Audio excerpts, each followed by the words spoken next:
Hello students. तो इस class में हम बेसिक मैथमेटिक्स में एक और टॉपिक लेंगे, वो है कोऑर्डिनेट ज्योमेट्री।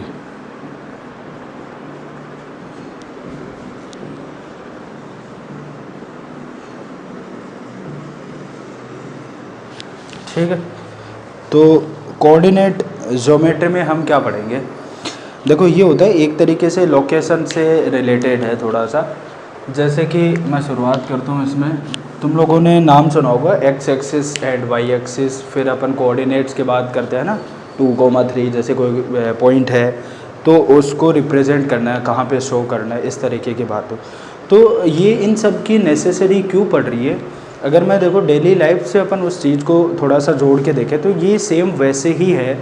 जैसे कि मान लो तुम्हें एक स्ट्रेट लाइन है, कोई रोड है ऐसा समझो, और उस पर तुम्हें कोई कुछ ऐसी चीज़ पूछ रही है कि यार मतलब मान लो कि कोई शॉप है, कि वो शॉप कहाँ पे होगी। तो लोग तुम्हें कैसे बताते कि सर इस रोड पे आप चले जाइए और अराउंड 500 मीटर या 200 मीटर चलोगे तो वहाँ पे राइट हैंड साइड में वो तुम्हें मिल जाएगा। ये अब जो उसने हमें एक जो चीज़ बताई वो ये बताई कि इस लाइन के अलोंग हमें जाना है। ठीक है, तो हमें एक तरीके से डायरेक्शन मिल गई कि हमें ऐसे वहाँ तक पहुँचना है। सेम वही चीज़ है जैसे मान लो कि भगवती सर्कल है। ठीक है, अभी ये ओनली किसकी बात हुई, अलोंग एक लाइन की बात हुई है कि एक लाइन के अलोंग मूव करना। मान लो हम भगवती सर्कल के ऊपर है और वहाँ से हमें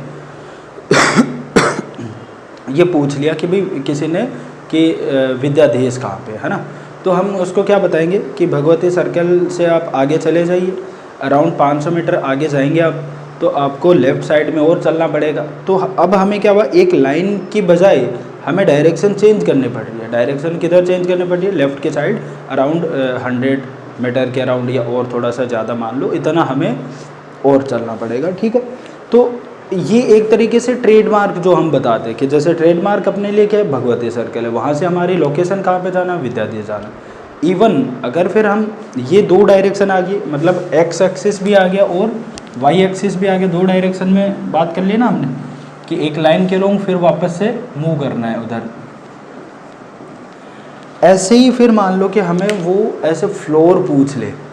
ठीक है, फ्लोर जैसे मान लो कि हमें क्लासरूम को पता करना हो, तो लेट्स से कि वो 3rd फ्लोर पे है, तो 3rd फ्लोर पे है तो उसके लिए हमें क्या करना पड़ेगा कि हाइट में और ऊपर जाना पड़ेगा। तो हम इसमें एक और एक्सिस मानते हैं, वो होता है तुम्हारी साइड, इस तरीके से इन दोनों से पास करता हुआ एक ही एक्सिस है, उसको हम बोलते हैं जेड एक्सिस। तो जेड एक्सिस वाली चीज़ अभी के लिए हमारे ज़्यादा काम की नहीं है। जो कोऑर्डिनेट सिस्टम में हम क्या पढ़ रहे होंगे, एक स्ट्रेट लाइन की इक्वेशन वगैरह ये सब पढ़ रहे होंगे, तो उसमें वो ज़्यादा अभी अपने लिए काम का नहीं है। बाकी मैथ्स में जो भी स्टूडेंट्स हैं, एक ग्रुप वाले, उनको तो बहुत कुछ पढ़ने को मिलेगा इससे रिलेटेड। कमलेश सर पढ़ाएंगे आप लोगों को। ठीक है, तो मैं एक छोटा सा इसमें अपन शुरू करते हैं कि इसको हम बोलते हैं 0,0 ओरिजिन। ठीक है, ओरिजिन।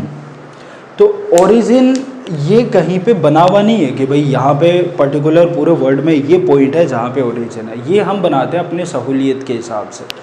ठीक है, इसका जैसे मीनिंग क्या है, जैसे मान लो उसने क्या पूछा था, हमें विद्याधीश पूछा था, तो हमने ट्रेडमार्क क्या लिया, भगवती सर्कल। मतलब भगवती सर्कल नॉन था जो सामने वाला बंदा है उसके लिए कि भाई ये तो हमें पता ही है, यहाँ से ऐसे चले जाओ। सेम वैसे ही काम करना है कि मान लो तुम्हें कोई पॉइंट उसने दिया कि भाई मेरे को 2,3 पे जाना है ना। अब 2,3 पे जाना है तो वो ये बोल रहा होगा कि इस पॉइंट से हमें 2 एक्स एक्सिस की तरफ कितना चलना है, 2 चलना है, और वाई एक्सिस में मान लो 3 ऊपर की तरफ चल रहा है, तो आ गया यहाँ पे।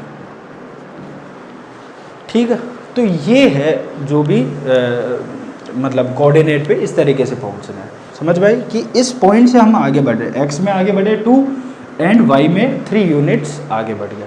तो ये ऐसे पॉइंट को शो करना होता है। अब इसमें देखो कि नेगेटिव वाली चीज़ भी होती है कि अगर ये एक्स एक्सिस इस तरफ, इसको हम बोलते हैं minus x axis, negative x axis, and ये है नेगेटिव वाई एक्सिस। ठीक है, तो जैसे और कोई पॉइंट लेते हैं हम, दूसरा कोई पॉइंट लेते हैं। अभी हम बहुत ही बेसिक सी चीज़ पढ़ रहे होंगे कि पॉइंट वगैरह शो करते हैं, थोड़ा सा बस उस पर आइडिया ले लेते हैं और धीरे धीरे आगे बढ़ेंगे। ठीक है, मान लेते हैं कि -1,4 हमें फाइंड आउट करना है, तो -4 फाइंड आउट करना है, -1,4 फाइंड आउट करना है। कैसे करेंगे, इधर x एक्सिस में कितना चलना है, हमें 1 चलना है, बट माइनस की तरफ चलना है, यहाँ कहीं आ गया।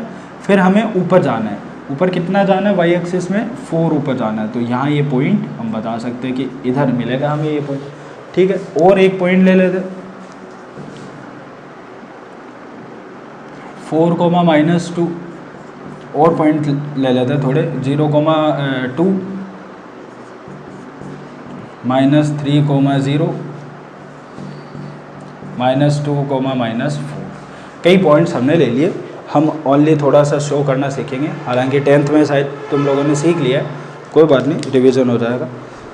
अब देखो कैसे चलना है हमें, 4, -2 जैसे है, 4 इधर आगे बढ़ना है, 4 मान लेते हैं यहाँ कहीं पहुँच गए। ठीक है, x एक्सिस में 4 और फिर -2 है, मतलब नीचे आना है, नेगेटिव y एक्सिस की तरफ, नेगेटिव y एक्सिस की तरफ यहाँ कहीं वो पॉइंट मिल जाएगा तुम्हें 4, -2। ठीक है, बहुत आसान सा है।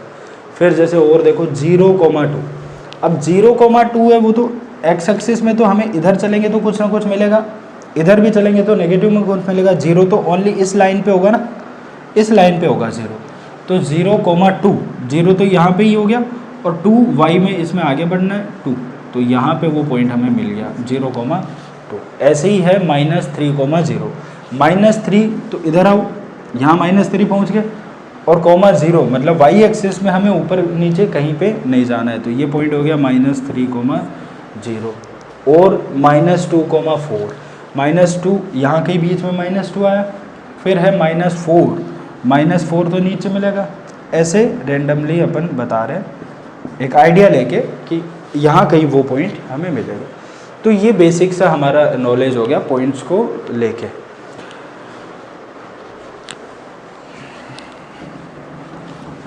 ठीक है, अब जैसे देखो इसमें एक चीज़ हम फाइंड आउट करेंगे कि हमें जनरली डिस्टेंस वगैरह फाइंड आउट करनी रहती है, वो हमारे लिए काम की होती है डिस्टेंस वगैरह जब भी हम फाइंड आउट करते हैं। जैसे मान लो कि मैं एक पॉइंट ले रहा हूँ 2,3 मान लिया हमने, है यहाँ पे आएगा 2,3। अब देखो इसमें ये जो 2 है, किसी ने ये पूछ लिया कि यार ये एक्चुअल में वैसे क्या है, तो ये 2 है y एक्सिस से डिस्टेंस। देखो इसमें थोड़ा सा ढंग से देख रहे हैं, जो x लिखा हुआ है ना अपना, वो x क्या है, distance from y axis, and जो y है वो क्या है, distance from x axis. y जो है ना, इसको ऑर्डिनेट बोलते हैं, ये काम का होता है अपने लिए ऑर्डिनेट। ठीक है, इसको एब्सिसा बोलते हैं। इसके स्पेलिंग में थोड़ी सी कुछ एब्सिसा ऐसे ही लिखते होंगे, स्पेलिंग मेरे को याद नहीं है। ठीक है, काम चलाना है, मैं नेक्स्ट क्लास में शायद सही करके बता दूँगा। अभी देखो इसका मीनिंग क्या है, x जो है, x का मतलब है ये y एक्सिस है, और हमें डिस्टेंस बतानी है कहाँ से, y एक्सिस है। ये जो 2 है, हम इसकी बात कर रहे हैं ना, ये 2 क्या है, देखो ये पॉइंट है, ये डिस्टेंस है इसकी, y एक्सिस से डिस्टेंस क्या हुई, ये बनी, ये वैल्यू कितनी है, 2 है। तो x के लिए हम क्या बोल रहे थे कि वो डिस्टेंस होती है किससे, y एक्सिस से कितने डिस्टेंस है। ऐसे ही y जो है वो क्या है, डिस्टेंस फ्रॉम x एक्सिस। ये x एक्सिस अपने लिए, इससे ये 3 है ना y, तो इससे ये कितनी दूरी पे ऊपर, ये 3 है वैल्यू। इधर हम 3 ऊपर गए थे, इधर हम 2 आगे आए थे। तो इस तरीके से इनको थोड़ा सा ध्यान में रखना है तुम्हें कि जो x लिखा हुआ होता है वो distance from y axis, and जो y लिखा हुआ होता है वो है डिस्टेंस फ्रॉम x एक्सिस। ठीक है, इतनी बात आ गई तुम्हें समझ में। अब हम पॉइंट की वो फाइंड आउट करना सीखेंगे, डिस्टेंस कितनी है ना, 2 पॉइंट्स के बीच में डिस्टेंस कितनी है। तो उसके लिए थोड़ी सी कैलकुलेशन हम करेंगे। सबसे पहले तो हम क्या ले लेते, ओरिजिन ही ले लेते। ठीक है, distance of any point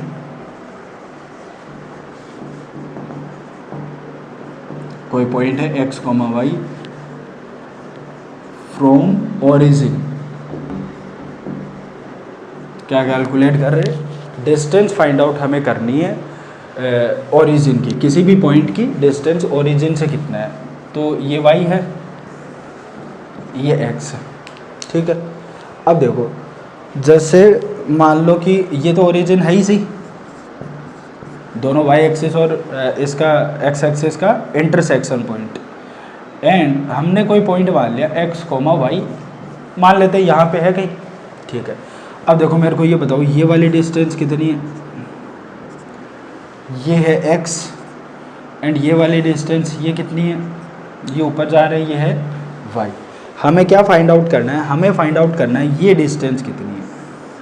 origin से इस पॉइंट की डिस्टेंस क्या है? ये d ये बनेगा, और हमें ये d फाइंड आउट करना है कि ये d कितना आ रहा है, ठीक है।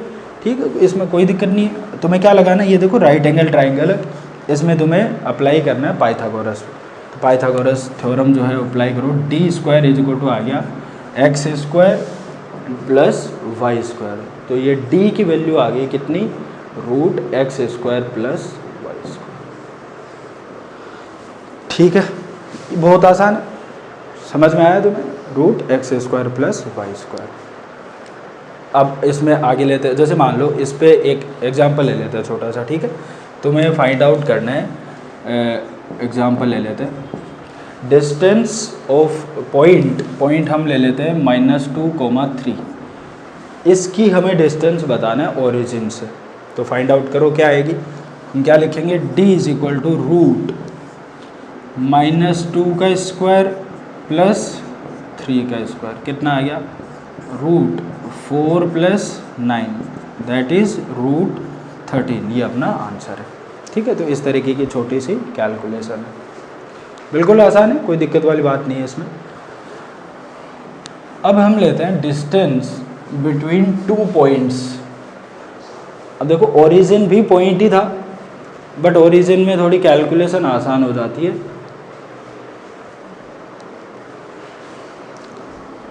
हम क्या लिख रहे हैं? डिस्टेंस बिटवीन 2 पॉइंट्स, 2 पॉइंट्स के बीच की डिस्टेंस बतानी है। कैसे फाइंड आउट करेंगे?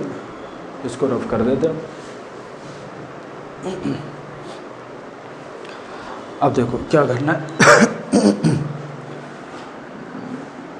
पहले हम ये बनाते हैं y एक्सिस, इधर ये बना लिया हमने x एक्सिस, ये y।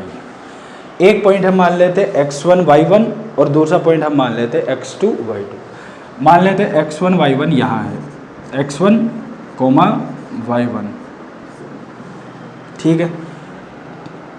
दूसरा पॉइंट मान लेते हैं यहाँ पे x2 y2, ठीक है ये बात। अब देखो, अब हमें फाइंड आउट करना है ये डिस्टेंस, ठीक है। ये d इज इक्वल टू कितना आ रहा है, हमें ये फाइंड आउट करना है। अब देखो मेरे को धीरे धीरे इनकी वैल्यूज़ बतानी है तुम्हें। ये बताओ मेरे को कितने कितने वैल्यूज़ आ रही है। देखो ये डिस्टेंस जो है इतनी, ये क्या है? x1 है ना, ये वाली डिस्टेंस, ये x1 है, x1 लिख लिया। ऐसे ही ये पूरी डिस्टेंस ये कितनी है? ये है इसका x कोऑर्डिनेट, वो कितना है? x2 है। मतलब ये जो बीच की डिस्टेंस है ये कितनी बन गई? x2 माइनस x1 बन गई। तो मैं यहाँ पे लिख देता हूँ कि ये जो डिस्टेंस आ गई, ये आ गई x2 माइनस x1। समझ में आ रही है बात? क्या लिखा हमने? इसका x कोऑर्डिनेट ये, ऐसे ही इसका लिखा x कोऑर्डिनेट, वो x2।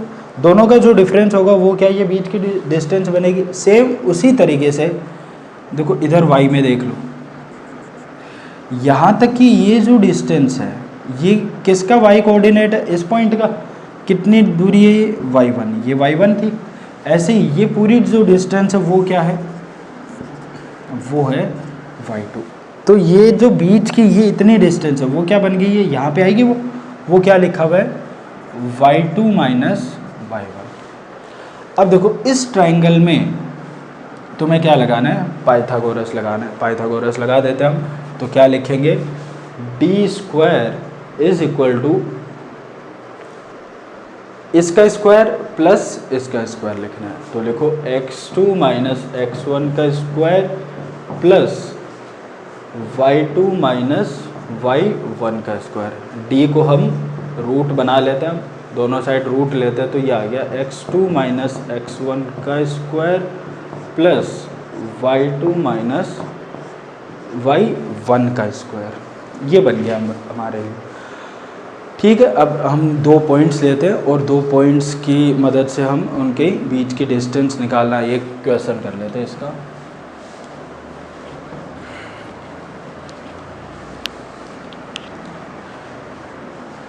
देखो भाई, पॉइंट्स हम ले लेते हैं, रैंडम होंगे तो कैलकुलेशन थोड़ी सी अगर घटिया हो जाए तो कोई बात नहीं है। हम ले लेते हैं -1, 2 एंड दूसरा पॉइंट ले लिया 3, -1। ऐसा हमने -1 नहीं ले रहा मैं, इसको -4 लेना चाह रहा हूँ। ठीक है, -4। अब हमें इनके बीच की डिस्टेंस फाइंड आउट करनी है, तो हम लिखेंगे, ये फॉर्मूला यूज करेंगे। बताओ भाई क्या आएगा, x2। अब देखो x2 माइनस x1 लिखना है। x2 क्या है, 3 है। ठीक है, माइनस x1 कितना है, वो -1 है, तो -1 इसका स्क्वायर प्लस y2 कितना है, -4 है, माइनस y1 कितना है, 2 इसका स्क्वायर करना। देखो आगे ये फर्दर सोल्व कैसे करेंगे। 3 ये माइनस माइनस तो प्लस बन गया, मतलब 3 + 1 4 का स्क्वायर प्लस इधर क्या है -4 और -2, दैट इज़ -6 का स्क्वायर। ये आ गया। इसको बाद में और सोल्व कर लो। अब इसमें सोल्व करोगे तो देखो ये लिख सकते हैं हम क्या, 4 का स्क्वायर प्लस 6 का स्क्वायर ही लिख दो सीधा सीधा, क्योंकि माइनस का स्क्वायर करेंगे तो एक तरीके से मैग्नीट्यूड भाई -6 × -6 ही है ना ये, तो माइनस माइनस प्लस ही बन जाएगा, वो 6 का स्क्वायर लिखा हुआ है एक तरीके से, है ना। तो इसको हमने ये बना लिया। अब इसके बाद में अब इसको सोल्व कर लेते हैं। इसको सोल्व करोगे तो देखो इसके सीधा सीधा ये कर दो बस, कि ये आ गया 16 प्लस ये आ गया 36। ऐड कर लो, √52 बनेगा, √52। अब ये √52 को भी अगेन तुम लिख सकते हो, क्या लिख सकते हो, 4 × 13। ठीक है, तो 4 का रूट बाहर आएगा 2 और रूट के अंदर कितना बच गया 13। ये अपना आंसर है। तो एक तो ये तरीका है कि पहले इनका स्क्वायर करो, फिर जोड़ दो, फिर इसको थोड़ा सा मतलब इसके अंदर 2 में मल्टीप्लाई में इसको थोड़ा सा हमें आना चाहिए कि यार किसका मल्टीप्लिकेशन लिखा हुआ है, उसका रूट किसी का बाहर आ रहा है तो लिख दिया। दूसरा ये तरीका रहता है कि इसका देखो यूज करो, आंसर तो अपना आ गया है वहाँ से, ऐसा हम करते हैं, ये ज़्यादा बेटर रहता है कि देखो इनमें दोनों में 2 तो कॉमन ही आ रहा है, तो हम क्या करेंगे, पहले यहाँ पे लिखता हूँ √2 कॉमन आया, ठीक है, उसका स्क्वायर आएगा बाहर, तो जब कॉमन लेंगे तो इसमें से 2 निकाला, इसमें से भी 2 निकाला, बट जब कॉमन ले रहे होंगे तो इनका ऊपर क्या है, स्क्वायर है ना, स्क्वायर बाहर आया, अंदर इसमें क्या बचा था 2 का स्क्वायर प्लस इधर क्या बच गया था 3 उसका स्क्वायर। और आगे सोल्व करो, देखो अब ये 2 तो क्या है बाहर आ जाएगा, स्क्वायर है, रूट के बाहर आया, 2 बच गया, अंदर क्या लिखा हुआ है 2 का स्क्वायर प्लस 3 का स्क्वायर, 4 + 9 13। इस तरीके से भी डायरेक्ट ये वाला ज़्यादा सही है। तो अभी पहली बार के लिए तो मैंने तुम्हें थोड़ा सा बताया, बाद में मैं डायरेक्टली लिख रहूँगा, है ना। तो कैलकुलेशन है, मतलब इसमें हमें थोड़ा सा और फास्ट होना पड़ेगा, तब जाके हम टाइम को सेव कर सकते हैं।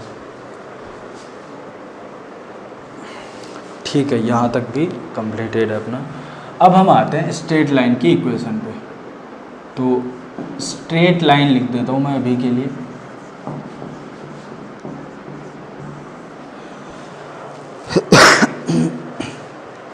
स्ट्रेट लाइन क्या है, वैसे एक लाइन होगी, उसकी कुछ इक्वेशन होगी, वो इक्वेशन जो है वो स्टैंडर्ड इक्वेशन होती है mx + c। ये लाइन की स्टैंडर्ड इक्वेशन बोलते हैं हम इसको। अब देखो इसका मीनिंग क्या है, देखो ऐसा लिखो कि मैं कोई एग्जांपल लेता हूँ, मान लेते हैं कि ये है 2x + 3। अब इसका मीनिंग देखो क्या है, ये बोलना चाह रहा है कि जैसे जैसे हम x की वैल्यू को चेंज करेंगे वैसे वैसे हमें y की वैल्यू कुछ चेंज होती हुई मिल रही होगी। जैसे कि मैं ऐसा लिखूं कि x इक्वल टू 0 पे अगर हमें y को कैलकुलेट करना है तो क्या करना है, x की वैल्यू 0 पुट करो तो y कितना आ गया, 3 आ गया। x इज इक्वल टू 1 लिया तो 2 इंटू 1 प्लस 3, y कितना मिला हमें, 5 मिल गया। ऐसे ही और बहुत सारी वैल्यूज के लिए आगे सॉल्व कर सकते हो। x को 2 ले लिया तो 2 into 2 4 plus 3, y is equal to आ गया 7। अब हमें क्या करना है, ये ग्राफ कैसा होगा, मतलब अगर अपन इसको प्लॉट करें, ये y एक्सिस लिया हमने और ये x एक्सिस लिया, तो आगे चल के तो देखो इसको प्लॉट करना हम डायरेक्टली सीख जाएंगे, बट अभी ऐसे थोड़ा बहुत वैल्यूज के हिसाब से तुम्हें शुरुआत के लिए देख सकते हो कि कैसे लाइन बनेगी। मैं लाइन डायरेक्टली बना देता हूँ कि कैसे बन रही होगी। लाइन बनेगी कुछ ऐसी, ये लाइन की इक्वेशन है, ये लिखा हुआ है y इज इक्वल टू, इस लाइन की इक्वेशन है 2x प्लस 3। अब देखो इसमें जैसे मैंने x इक्वल टू 0 रखा, x इक्वल टू 0 तो यहाँ होगा ना y एक्सिस के ऊपर, तो मुझे y की वैल्यू मिली 3, ठीक है, x इक्वल टू 0। फिर हम x की वैल्यू 1 लिया तो y थोड़ा सा बढ़ गया, यहाँ पे लिया तो ये वैल्यू आएगी इधर, ये वैल्यू हमने 1 ली तो y की वैल्यू हमें कितनी मिली, 5 मिलेगी इधर। ऐसे ही हम और आगे लें, y की वैल्यू 2 बढ़ाई हमने तो फिर x की वैल्यू 2 बढ़ाई तो y की वैल्यू हमें मिल गई 7। इस तरीके से कंटिन्यूसली वैल्यूज जो है वो बढ़ती जा रही है। अब y 0 कब होगा, वो होगा यहाँ पे कहीं, ये भी देख सकते हो तुम कि y कब 0 हो रहा है। y को 0 कर लो, देखो तुम्हें पॉइंट मिल जाएगा ये वाला। y 0 किया हमने तो 2x प्लस 3, मतलब x इक्वल टू कितना आ गया, -3/2, मतलब ये वैल्यू जो है x की वो कितनी है, -3/2। तो ये थोड़ा सा आइडिया हो गया कि मतलब एक इसका मीनिंग क्या है, जो लाइन हम लिख रहे हैं इस लाइन का मीनिंग क्या है ना, इस तरीके से मतलब वैल्यू चेंज इसमें होती है। अब हम वापस से आते हैं इस चीज़ पे, जो स्टैंडर्ड इक्वेशन है। इसमें देखो हम क्या क्या चीज़ें देख रहे होंगे, जो इसमें 2 m एंड c ये जो वैल्यूज़ आई हैं ये क्या है, यहाँ पे ये m क्या है, इधर ये c क्या है। तो ये बहुत आसान है कैलकुलेट करना। देखो c जो है, सबसे पहले उसकी बात कर लें। c जो है वो क्या डिनोट कर रहा है, वो बता रहा है ordinate when x equal to 0। Ordinate का मतलब y की value when x equal to 0, ठीक है। तो देख भी सकते हो, जैसे देखो y को कैलकुलेट करो, जब x 0 पुट करो, x 0 कर दिया तो प्लस c, तो मतलब c क्या है, जब x को हम 0 रख रहे हैं तो y किसके बराबर आ रहा है, c के बराबर। और इसी को हम क्या बोलते हैं, मतलब c की वैल्यू ऐसे कैलकुलेट करी जाएगी कि जब x को 0 पुट किया तो y की वैल्यू कितनी आ गई, y की वैल्यू आ गई c। अब मैं थोड़ा सा ग्राफ से दिखाना चाहता हूँ इसको तुम्हें। ग्राफ में देखो ये लाइन कुछ ऐसे जाएगी, y axis and x axis, ठीक है। ऐसी कुछ इक्वेशन है, मतलब इस तरीके से ये जाएगी, ग्राफ इसका ऐसा है। ये मैं तुम्हें बनाना बताऊंगा, नेक्स्ट क्लास में हम कर पाएंगे, वहाँ तक जा पाएंगे, बट अभी के लिए ऐसा मान लो कि ये आती है इक्वेशन। अब इसमें हम अभी जो इंटरेस्टेड है वो c की वैल्यू कैलकुलेट करने में इंटरेस्टेड है। तो देखो ये मैंने बताया कि x इक्वल टू जब तुम 0 पुट करोगे, x इक्वल टू 0 तो यहाँ आएगा, तो y की वैल्यू कितनी आ रही है, ये जो डिस्टेंस है वो किसके बराबर आ रही है, c के बराबर। इसी चीज़ को जो c हमने लिखा है इसको ही हम ऐसा भी लिख सकते हैं कि ये ordinate when x equal to 0 बोल दो, या फिर हम ऐसा भी बोल सकते हैं कि y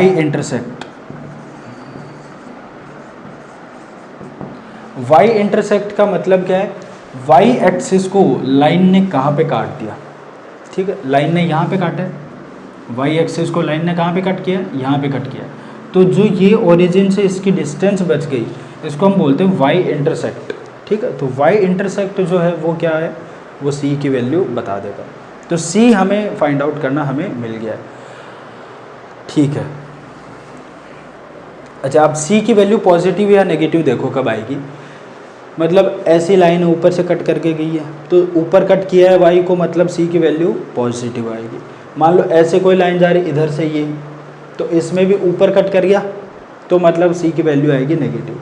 मान लो ऐसी कोई लाइन है यहाँ से जा रही है इस तरीके से ऐसे, तो नेगेटिव y एक्सिस को कट किया, ये डिस्टेंस जो है वो कितनी बनेगी, नेगेटिव बनेगी। तो हम बोलेंगे कि c की वैल्यू जो आएगी नेगेटिव आ जाएगी। और ऐसे मान लो इधर से कोई लाइन आ रही है इस तरीके से जा रही है, तो यहाँ कट करा ना, यहाँ कट किया, तो अगेन ये c की वैल्यू आएगी वो नेगेटिव आएगी। मतलब c की वैल्यू कब नेगेटिव होगी और c की वैल्यू कब पॉजिटिव होगी, हमें ये चीज़ पता करना होता है। दूसरी बात बच गई है m, ये यहाँ पे m क्या है हमें वो फाइंड आउट करना है। तो देखो m को हम बोलते हैं स्लोप,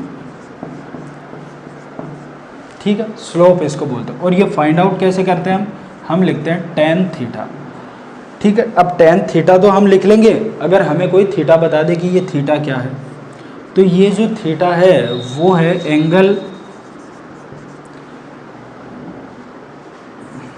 मेड बाय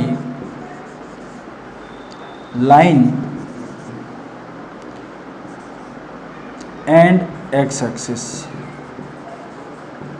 अब इसमें मैं लिखूंगा पॉजिटिव एक्स एक्सिस, उसका मैं रीज़न बाद में बता दूंगा।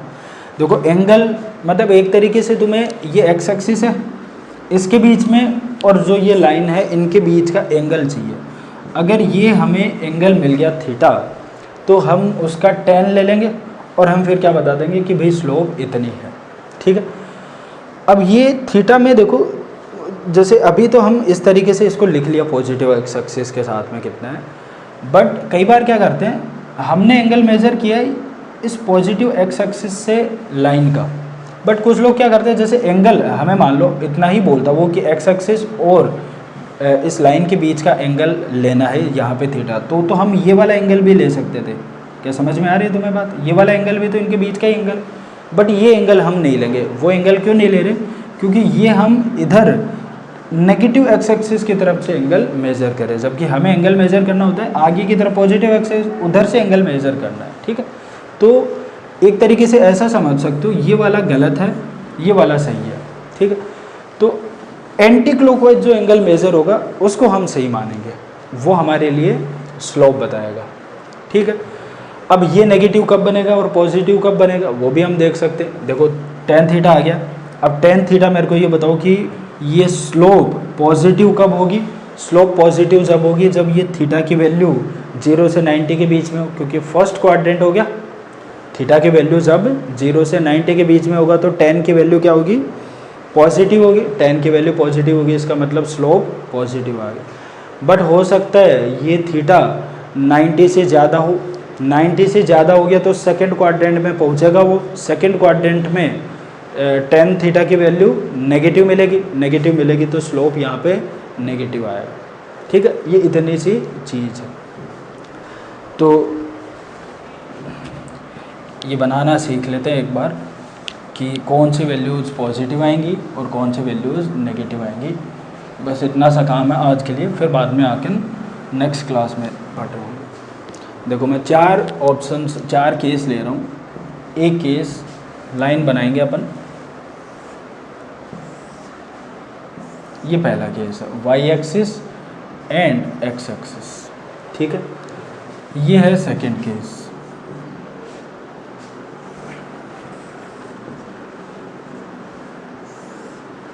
ठीक है, y एक्सिस है, ये है x एक्सिस। फिर third case,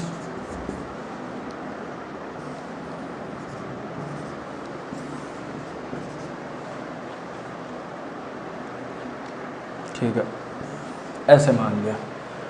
and fourth case,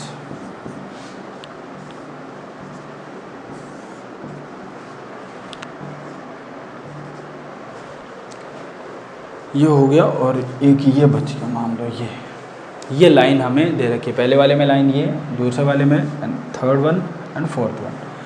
हमें इतना ही बताना अभी के लिए कि इनमें जो भी m और c की वैल्यू है वो बताना है कि कौन से वाले में पॉजिटिव है, कौन से वाले में नेगेटिव। तो एक एक करके शुरुआत से हम लेंगे। देखो पहले वाले में मैं यहाँ पे लिखूँगा c अगर पॉजिटिव है तो हम आगे पॉजिटिव लिख देंगे, और m अगर पॉजिटिव है तो हम पॉजिटिव लिखेंगे। बताओ भाई c तो क्या है, y को कहाँ पे कट कर रहा है, ये वाली वैल्यू पॉजिटिव ही आ रही, पॉजिटिव y एक्सिस को कट कर गया, तो हम लिखेंगे c की वैल्यू इसमें पॉजिटिव है। ये बात समझ में आ गई। सेकंड इसमें देखते हैं c की वैल्यू एंड m की वैल्यू। अब देखो c इसमें क्या है, c इसमें तो नीचे कट कर रहा है, यहाँ पे ये वाली वैल्यू होगी c की, ठीक है, ये c है, इसमें c है ये, तो ये वैल्यू तो क्या है नेगेटिव y एक्सिस में कट कर रहा है, क्या लिख देंगे नेगेटिव है। इसमें आ जाते हैं, इसमें देखो यहाँ कट कर रहा है, तो ये क्या है c जो है वो क्या आया इसमें पॉजिटिव आ गया।